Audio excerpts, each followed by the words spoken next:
Hello, my name is Nels Cline. I play guitar and compose and improvise music for a living. Okay, I'm best known for playing in a band called Wilco.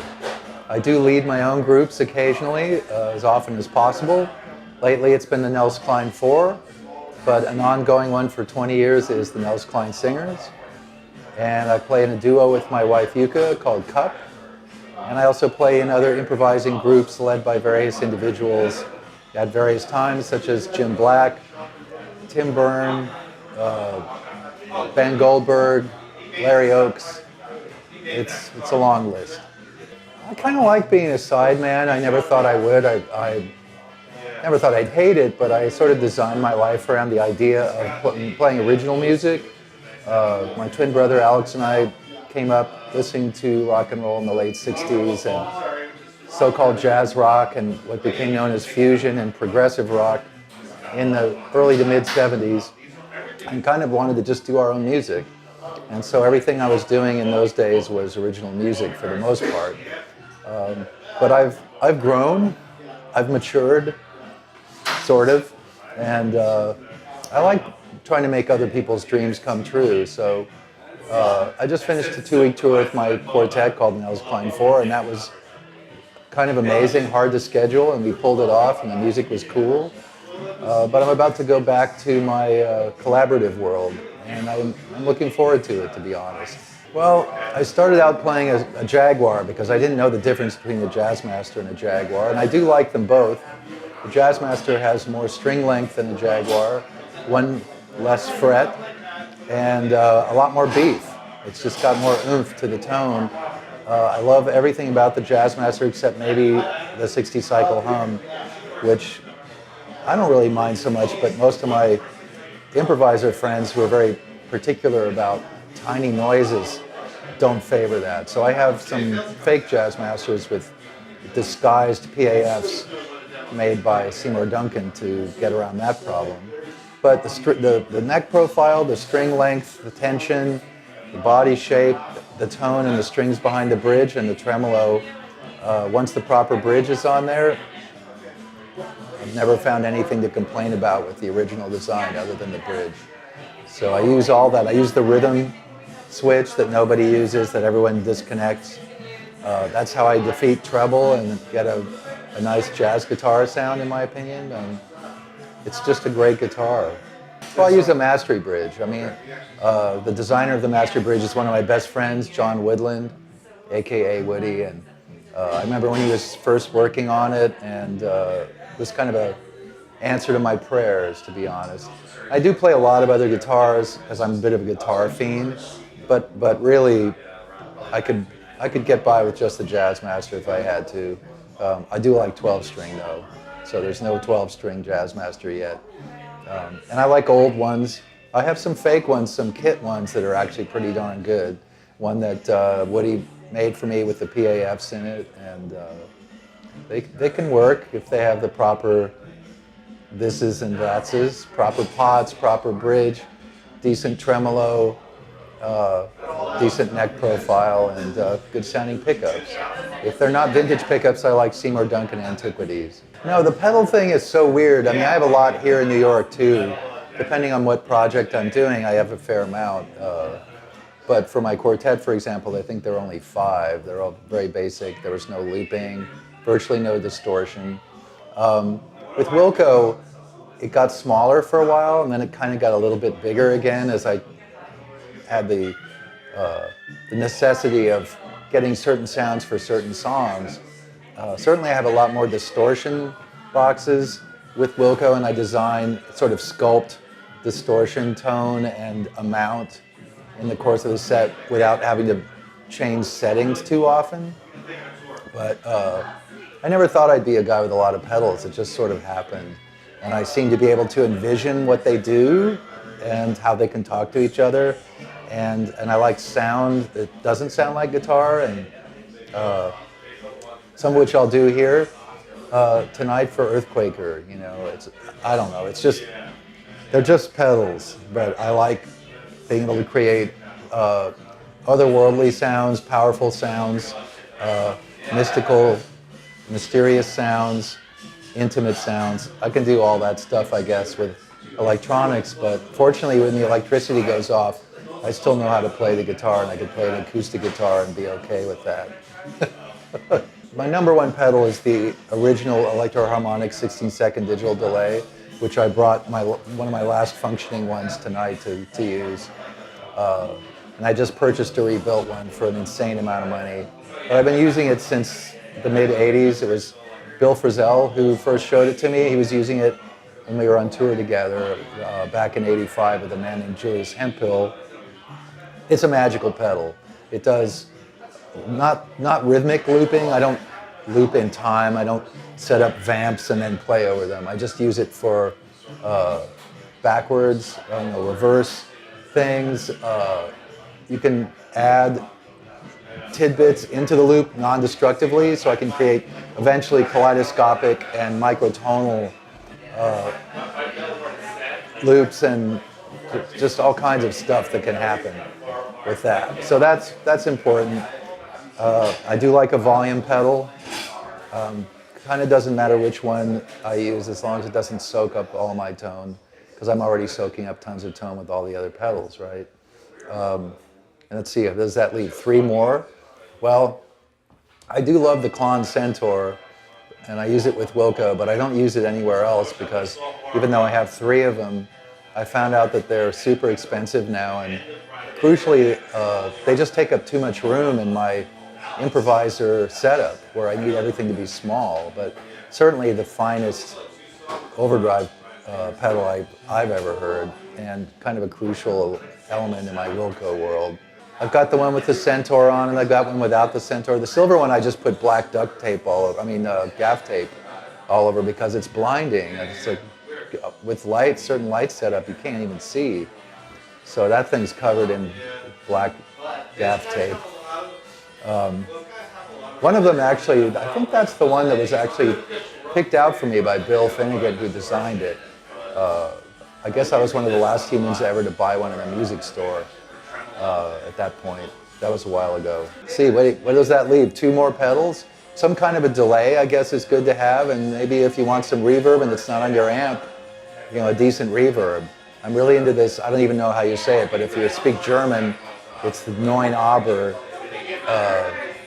It's called Immerse reverb, and it's digital reverb. It sounds really good.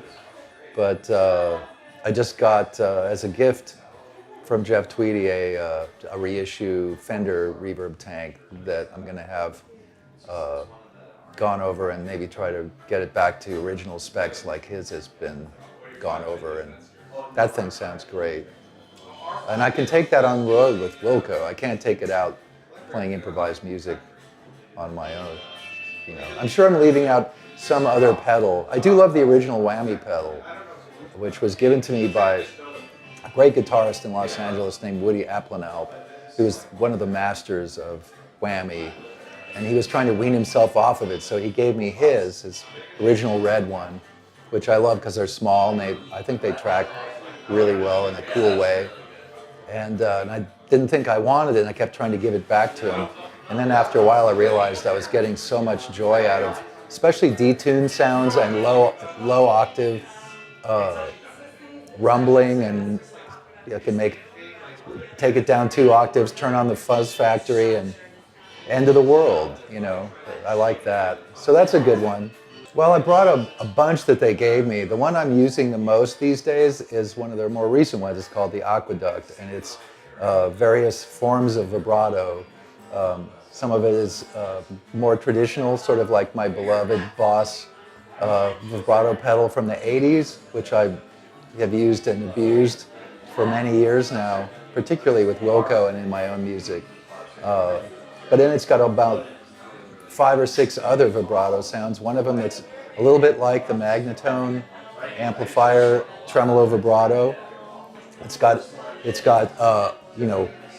broken record player. It's just got a lot of really wild stuff besides very classic sounds. So I'm getting a lot of use out of that.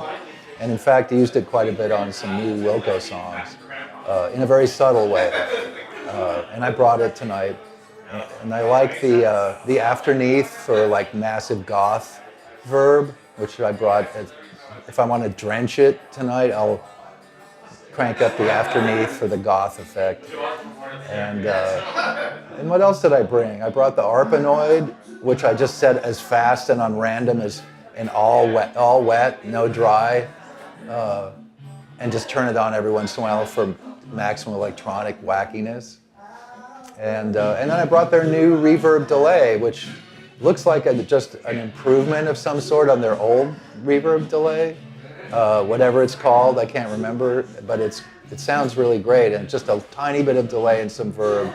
It's got a nice bloom to it, and I brought their compressor, which I don't really use on my normal boards, but I'm going to check it out tonight. It seems good. I have a few, but I still love my old stupid Boss compressor that everyone makes fun of, especially because it doesn't click on. But I'm just used to the sound. I'm old, I'm stuck in my ways. I use it with lap steel, at least the national lap steel. I play with Wilco, which is very quiet, and I'm playing in standard tuning, so I can play any song in any key. So it's kind of crucial for that. And then when I'm doing looping, I can get a clean sound that's a little bit louder to get up over the loop and have presence. And it's nice to get that sustain too with big chords once in a while. Yeah, I use it a lot. It's not always on though. I do so many gigs I never thought I would do with people that I admire so much. I mean, really, I just had these insane experiences. You know, I used to play with Charlie Hayden in the Liberation Music Orchestra West Coast, and Charlie's one of my musical idols, and I didn't see that one coming. I was still in my late 20s at that point, so that was very important. I really loved playing with Mike Watt also. It's hard to tour with Mike because he has a very stringent and very tiring tour schedule. But, you know, as a Minutemen fanatic, that was a joy. And Contemplating the Engine Room, his first rock opera, was a real honor to be able to make that come to life, to participate in that work. And then, you know, God, it's just, I play with a lot of people. My mind just goes blank. I'm just really lucky. Well, I mean, I guess of the bigger venues, all those old theaters, like the one in Knoxville, the Tennessee Theater, is super beautiful. The Fillmore obviously has some history and a vibe in San Francisco, and it's fun to play there. I like playing small places. You know, I just played a place in Albuquerque called The Outpost that I really like. The Freight and Salvage in Berkeley is really lovely. I don't know, there's a lot of good venues and a lot of bad venues, but lately I guess I get to play more good venues. But I like small ones, you know, I like small ones where people listen and care about music that's maybe not quite so obvious. You know, that said, it's incredible to play with Wilco because I have such admiration for everyone in the band and for Jeff's writing and his leadership. And it's amazing how many people think I only play big shows. When I'm playing in a small venue, they thank me for playing a small venue.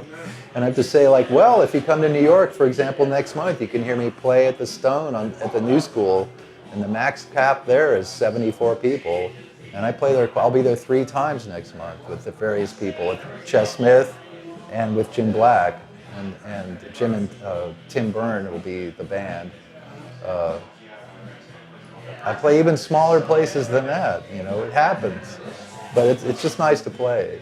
Fundamentally, an improviser, it just leads to all kinds of collaborative efforts and a certain amount of freedom, and people that we have a certain camaraderie about what we do, whether it's jazz-related improvisation or whether it's completely open and free and maybe just sonic, textural, whatever it is. We're kind of just down, and so we find each other and just can thrive, at least artistically, particularly here in New York where there's so many people doing music on a high level. So there's always somebody kicking my ass, basically. Check out Earthquaker Devices. They make really bitchin' pedals, and you can check them out on AmericanMusical.com. which may be where you're seeing me right now. I don't know. Peace.